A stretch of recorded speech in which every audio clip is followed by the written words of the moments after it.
Hey guys, Tomboy601, and today I finally got to Massachusetts. Yeah, I finally earned the campaign ship. This is my first game in her, but before we get too far into this game, let's go ahead and talk about the comic of the day. Today, we're giving a special little award to Tangle Dangle because guess what? Longest comment of the day I've ever featured. Here we go. Big breath. For anyone that already owns most, if not all, the ships offered in the Firepower Deluxe, it is still worth a buy because it gives you all of the equal doubloons value you originally paid for those ships that's offered with the pack. When a friend of mine bought the Firepower pack a year ago, he owned the Iwaki in Arizona and got 15k doubloons back after buying and redeeming the pack code. I'm not sure if this still is the same of the recently, but for $20, you have the possibility of making over 20k doubloons. If you own all of the ships already, I will say again, it could have changed in the last year since he did it, but as far as when he bought it, he got an equal amount of doubloons for the ships he already owned for only paying 20 bucks.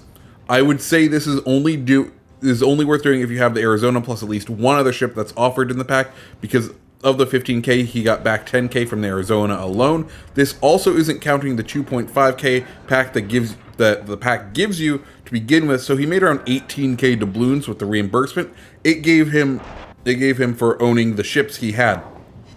He paid 20 bucks and got the balloons value of $70 or $80. So boom, there we go. Nice little hint right there, and a little thing. Of course, yesterday's video we talked about what is the best deal in World of Warships, and that's to me the Firepower edition of the game, the physical retail release of this free-to-play game. Lots of little goodies hidden in it. If you didn't watch that video, go ahead, hit the little card and it'll bring it back to you. Anyways, look at that John Bart. It's nice and broadside. We got a decent shot of it. We're in the mass now. Commander that we're using currently is Justinian. I kind of just want to play with him because he's new and unique, and he does have the brawler traits. Speaking of brawler traits, of course, the Mass is a brawling battleship, as we see those secondaries go off. She is unique in the way that she does have a substantially more accurate secondaries, which is great. She's able to take out destroyers fairly well, from what I've been told. But this is my first game here. Nice Citadel on the Ignis. We upgraded, and based on all the things, we have about a 9-kilometer secondaries on this, so we have very far-reaching secondaries that are surprisingly accurate. We did also upgrade the dispersion just so that we kind of have an all-around sort of build for this ship. And after playing a couple games, I will say she may be one of my new favorite tier 7s. It's hard to judge fully right now just because there are a lot of battleships in tier 7, everyone trying to earn the ship, basically trying to do either the 1,000 secondary hits, which means you just have a bunch of German battleships charging and other brawlers charging, which doesn't give you the best taste. But I'm definitely liking the Mass overall, just because the way I've currently gotten her built, she feels very versatile, and I like a versatile ship just because it means that you don't have to play into a single playstyle. You can see what the map is giving you and adjust your playstyle in order to best suit the situation.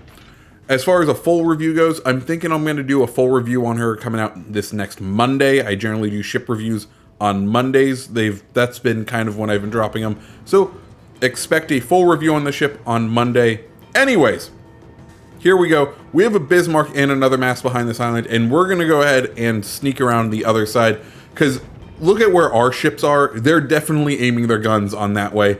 We want to take them by surprise. Even if they can see us, we're hoping that they're kind of looking down the barrel on something else.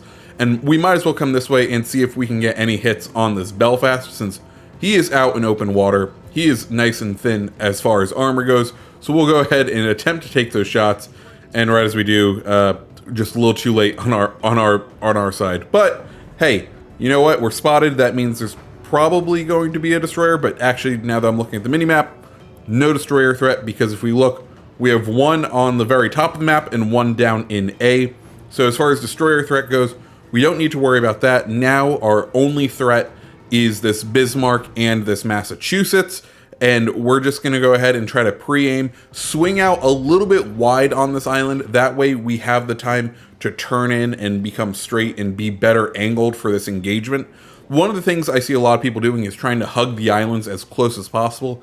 And what that does is, especially in battleships, your angle of the ability of your ship to turn means that you're going to be presenting a lot of your ship at a like a 90-degree angle when you make these large turns. If you start the turn further back and you kind of incorporate the edge of the island into your apex, then you're going to come around the island and look at how we are now to this Massachusetts. We are perfectly angled in to not really take any damage from that opening shot, and actually not really give much damage.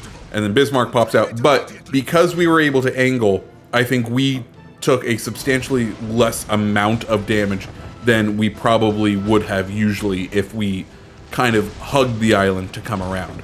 Now it's just waiting for those cannons to reload, and we are getting slowly closer to the Bismarck. We want to try to keep all 3 cannons just because we want as much damage as possible. And there we go. We get a good chunk of damage out of the Bismarck. We're brawling. Now, one of the things I have been noticing about this ship, and one of the reasons I may also still like to run Justinian on him, is if you look, our secondaries aren't really doing much damage.